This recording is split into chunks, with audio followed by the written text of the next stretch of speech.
Hello, my friends. It is day 170, and we're reading Ecclesiastes chapter 1 through Ecclesiastes chapter 6. But before we get into our daily recap, I want to thank you for taking a moment to check out this video. Hopefully, you're finding the yearly Bible reading program to be very helpful and insightful to your day-to-day walk with Christ. And I pray you're getting a lot out of the group and learning a lot as you read the Bible every single day. If you haven't yet accepted the invitation to be a part of this reading community, it's not too late. You have enough time to get on board and finish the entire Bible by the end of the year. And even if you don't finish by the end of the year, this is still yet a good community to be a part of, to be every day motivated by individuals across the country, across the world, reading the Bible and sharing feedback on what they're learning. So we'd love for you to be a part of this community. I believe it'll be a blessing to you, and I know it'll be a blessing to us as you are involved. So today we started a new book. Interestingly enough, we have not finished the book of Proverbs yet. It's just weird, jumping around the way that we're jumping around, but it's all really good. And we're again in the deep part of the wisdom literature that is written by Solomon, because we are chronologically reading about his life and the things he was able to accomplish. And Ecclesiastes is just one of my favorite books. It's just this incredibly deep pursuit for wisdom and really the meaning and the purpose of life. And I cannot stress enough how critical this book is. As you all know, I've shared this before. I love wisdom literature. I love philosophical writings. I think life really is a big philosophy. I think you have to think very deep and very hard about what you're here for, what you should be doing, what is the true meaning of life, what is the true purpose for living. And Ecclesiastes tackles all of these questions. It actually tackles the biggest questions that a person could ask. That is questions around meaning and purpose and the reason for existing. And so the word here that we find that is accredited as a title is Ecclesiastes, and it really has a lot to do with a preacher, or as it were, a teacher. And the whole purpose here is to convey a certain element of wisdom based on the teacher's experiences, right? Like his investigation of really everything, what happens in the world and what one should concern their life with. And one of the biggest conclusions that he comes to is in verses 2 through verses 11 in the first chapter. And ultimately it can be summed up in verse 2, that everything is meaningless. Your older translations may refer to it as vanity. And that's, to me, his working premise for the book, that after everything that I've investigated, everything that I've observed or involved myself with, the conclusion that I've reached is that this is all vanity. There's nothing to this. One translation appropriately rephrases or refers to it as chasing the wind. It's like chasing the wind. So when I read these passages and I'm like, seeing everything that he goes through, and he goes through a great deal of things, he's trying to emphasize that point over and over again, that this is just all a bunch of vanity. Now, one of the things that I found very interesting is verse 9 through verse 11, where he says, history merely repeats itself. Everything that's been done before is ultimately done again. The biggest tragedy of each generation is the fact that they tend to forget what has been learned from previous generations. And so they have to indulge in learning it all over again. And they repeat some of the same mistakes that people before them have created or made. And so you see that there's just this sense of a cyclical living found amongst humans. We tend to do the same things, make the same mistakes, go through the same experiences, and technically learn nothing at all from it. And so I've read this and I've seen this before. One of the greatest things we can do is just really study history. Wisdom comes from learning from the mistakes of other people.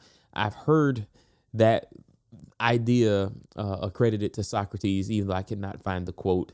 But the quote basically states it is a fool that learns from learns the mistakes of learns rather through the mistakes of themselves rather than learning from the mistakes of people before them. It's like you tend to learn things this hard way when you can just basically go back and build upon what has already been discovered and then make your own road a lot less difficult. This is what Solomon is saying here. And so then, but yet he still goes through the process of making the wisdom available to the hearer so that perhaps they would accept it and live by it. So he investigates all of these things. I mean, he goes through, you all have read it, the possible satisfaction of pleasure, the possible satisfaction of working hard and earning a large state of wealth. And basically, he just goes through everything and says, listen, there's nothing to any of this. I mean, one of the things he says in chapter 5, verse 8, don't be surprised if you see a poor person being oppressed by the powerful and if justice is being miscarried throughout the land. For every official is under orders from higher up, and matters of justice get lost in red tape and bureaucracy. Even the king milks the land for his own profit. It's like there's no way around this vanity that we are so commonly exposed to. It's very actually hard to read through this at times because you're like, well, dog, what's the point? Until you get to the last chapter. And I'm not going to spoil it because there's something beautiful that is concluded through all of this. It's just as he says, it's the pain of going through learning all of this, which he said in chapter 1, that there's a sense of agony and continual dissatisfaction that we run into. Like, for instance, in verse 7, rivers run into the sea, but the sea is never full. Then the water returns again to the rivers and flows out again to the sea. Everything is wearisome beyond description. No matter how much we see, we are never satisfied. No matter how much we hear, we are not content.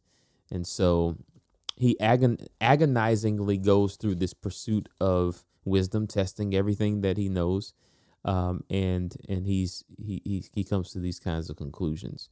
There was a portion in today's reading where he talked about the benefit of working hard, and just enjoying your living, what you make by the work of your hands. This seems to be the best that one can do with the things that we are dealt.